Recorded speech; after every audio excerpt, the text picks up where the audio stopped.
নমস্কার, কেমন আছেন আপনারা সবাই?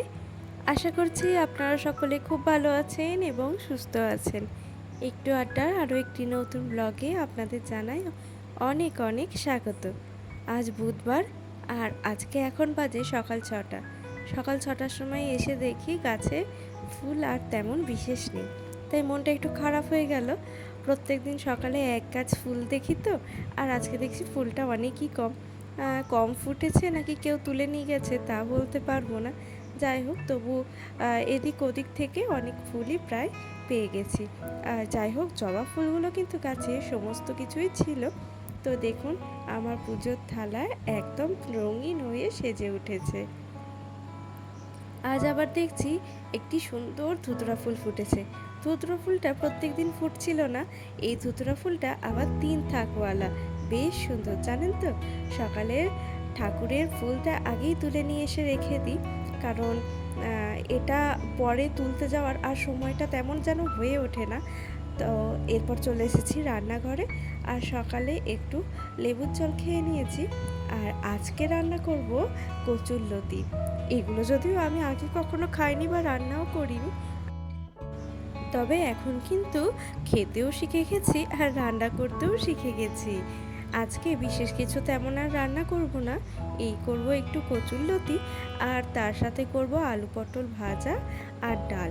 সকালবেলাতে বিশেষ করে অমিত তো একদমই কিছু খেতে চায় না, আর ঠান্ডা হয়ে যায়, বাবারও তেমন আর খেতে জুত লাগে না। আর যা করব আবার রাতের দিকেই করব। তো বাবা উঠে পড়েছে আর এদিকে বড় মাও এসেছে। তো আজ বড় মার আর বাবার জন্য চা করে রেখে দিলাম। আর এই দেখুন, আমার এদিকে ভাজাটা হয়ে গেছে, মানে ওই পটল আলু ভাজা হয়ে গেছে, রান্নাও সব প্রায় কমপ্লিট। এদিকে এখন শেষে বসিয়ে দিয়েছি গরম ভাত। ভাতটা যদি গরম থাকে, সত্যি বলতে কি কোনো তরকারি মানে লাগে না বললেই চলে, কেবলমাত্র আলু সিদ্ধ একটু ঘি দিয়ে গরম ভাত থাকলে খাওয়া হয়ে যায়। আর গরম ভাতের সাথে যে কোনো রকমের তরকারি কিন্তু একদম চলে যায়। কিন্তু ভাত যদি ঠান্ডা হয়, আমার তো মোটেও ভালো লাগে না। যেহেতু আমি নিজেও ঠান্ডা ভাত খেতে পছন্দ করি না, সেই জন্য কাউকে দিতেও আমার খুব খারাপ লাগে। রান্নার পরে যা সমস্ত বাসন কোসন ছিল সেগুলো ধোয়া হয়ে গেছে। আর এই ছোটো ছোটো কাপ, বাটি, গ্লাস এগুলো একটা ঝুড়ি পেতের মধ্যে উপর দিয়ে রেখে দিয়েছি, এগুলো এখন ওখানেই থাক। আর রান্নাঘরটা ক্লিন হয়ে গেছে, তার মানে বাড়ি আমি যখন ফিরে আসবো আবার সন্ধ্যের দিকে রান্না করতে যাব, রান্নাঘরটায় ঢুকে মনে একটা শান্তি হয়। রান্নাঘর যদি অপরিষ্কার থাকে আমার বাপু একদমই ভালো লাগে না। আর রান্নাঘরের কাজকর্ম তো শেষ, অমিত গেছে স্নানে, আর সেই ফাঁকে আমি ঠাকুরঘরটা এসে মুছে পরিষ্কার করে নিলাম। আর এরপরে অমিতকে আগে ভাত দিয়ে দেব, তারপরে আমি আবার স্নানে যাব। যখন নিজেই ভিডিওগুলো এডিট করতে বসি, তখন এই সব জিনিসগুলো দেখে নিজেরই মনে হয় যে আমি কতটা দায়িত্ববান এখন হয়ে গেছি। যে সববার সমস্ত কিছু গুছিয়ে বাগিয়ে পরিপাটি করে, বা যা যা কর্তব্য দায়িত্ব আছে সেগুলো ঠিক মতন করতে পারছি। আর তার সাথে হচ্ছে, হয়তো সমস্ত কিছু অতটাও গুছিয়ে বাগিয়ে করতে পারি না, কিন্তু তবুও চেষ্টা করি একা হাতে সংসারের প্রত্যেকটা মানুষের কি ভালো লাগে বা কি খারাপ লাগে তাদের সব কিছু বিচার করে সমস্ত কিছুটা তাদের সামনে এগিয়ে দেওয়ার।